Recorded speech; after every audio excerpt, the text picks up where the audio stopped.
Hey everybody, it's Mr. Davidson again, and we're going to go over in tonight's video the homework assignment for week 4.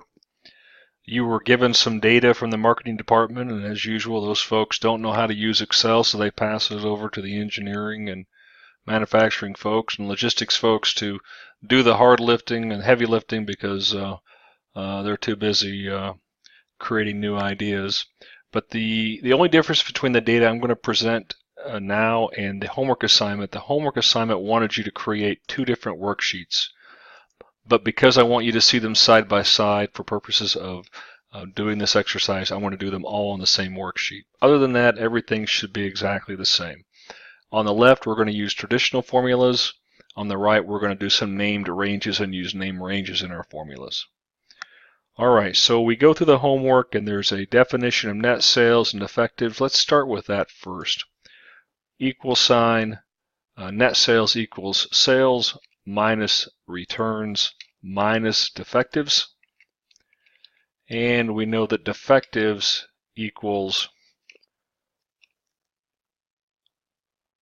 percentage equals defectives divided by sales. We have these 2 values, and because the formulas are referencing similar data for different regions, we can simply copy this down and get our information populated for net sales by region.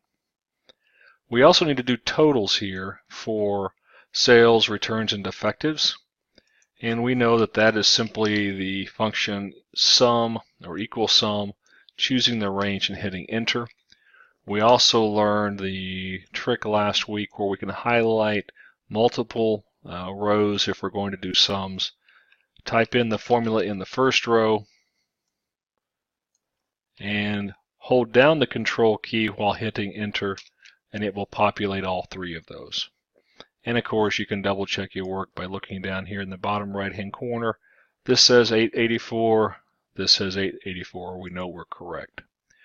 We're going to use the same formula again for net sales and defectives, and because we're using the same columns of information, we can actually copy this right here, and that will give us our net sales, which is sales minus returns minus defectives, and our defective percentage of defectives divided by sales.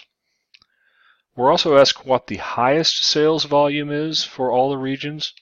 I believe we can just do our max function and choose the sales column, and that will give us the maximum number. We also have the lowest range, and we know that is the minimum command, or the min command. We want the lowest effectives. And then the average returns, we know that is at average, and highlight returns.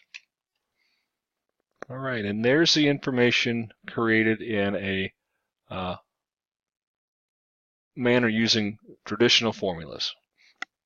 Now over here in the other spreadsheet, we're going to name some ranges, and those ranges are going to be named in a couple ways. We could do it. We could select all of these and use the create from selection and create names from values that are in the top row. That is correct. And that's going to name 3 sets of ranges. And we could go back to our name manager and see them now. We have defectives, returns, and sales. All right. And let's go ahead and use the same formula here, but we're going to use cell names instead of, or name ranges instead of actual cell references. So we're going to have equals sales, and we could click on this if we wanted to, minus returns minus defectives, and that'll give us the same number, 1161 to 1161. We could also use the use in formula drop down up here at the top. Pick sales minus returns minus defectives. Same number. We could also highlight all of these since they're going to be the same and hit equal to sales minus returns minus defectives. Hold down the control key and hit enter, and it fills them all in for us at once.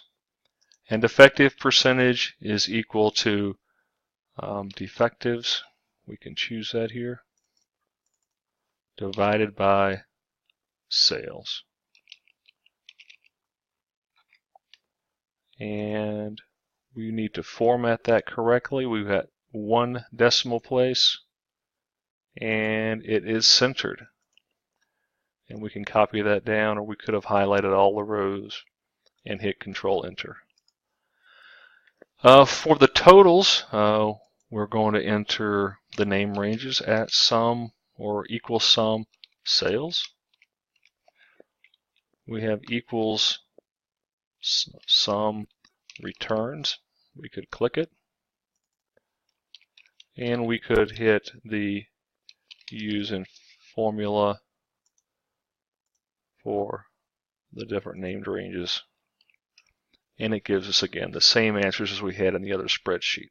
Now, one thing I did say to you is I wanted you to name these cells to use in these 2 calculations, and we learned that we can go up here, and this will be total sales. Remember, no spaces. We'll hit enter there. We'll name this one total returns. Hit enter, and we'll name this one total defectives.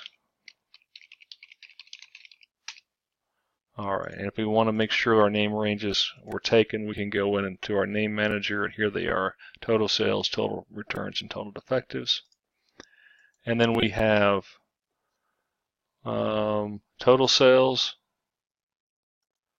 minus total returns minus total defectives. Same numbers in the other spreadsheet, and for defective percentage, we have total defectives. We can click if we want to, or we could choose them, divided by total sales. And we've got to format this correctly. Copy the format, so an easy function on the Home tab where it says Format Painter. If there's a format you like, put your cursor over that format, hit Format Paint, and now whatever you click on, it's going to paint or copy that formatting from the cell that you were in and like to the cell that you wanted to format. Alright, so we're done with those totals. Let's do these and we're finished. Highest is maximum. We want to do it in the sales number. Minimum, we could insert it if we wanted to from the Formulas tab. Minimum defectives. And average, we could click it if we wanted to also. Start to type returns. There it is. And we're done. So we've done the same thing. Created 2 spreadsheets in 8 minutes and 45 seconds. One using formulas, one using named ranges. I would say the name ranges was a little faster once you named the ranges. Certainly easier to understand. If you had to go back in here and look at a formula now, you could see, this is sales minus returns minus defectives. This is defectives divided by sales. And as Danny Rocks mentions, much easier to understand the formula, to describe it, to show other people, and that's why we use them. All right, that is it for the week 4 homework. I hope you all enjoyed the exercise. We have some great things coming up for week 5 to further our knowledge of Excel. Until then, have a great day.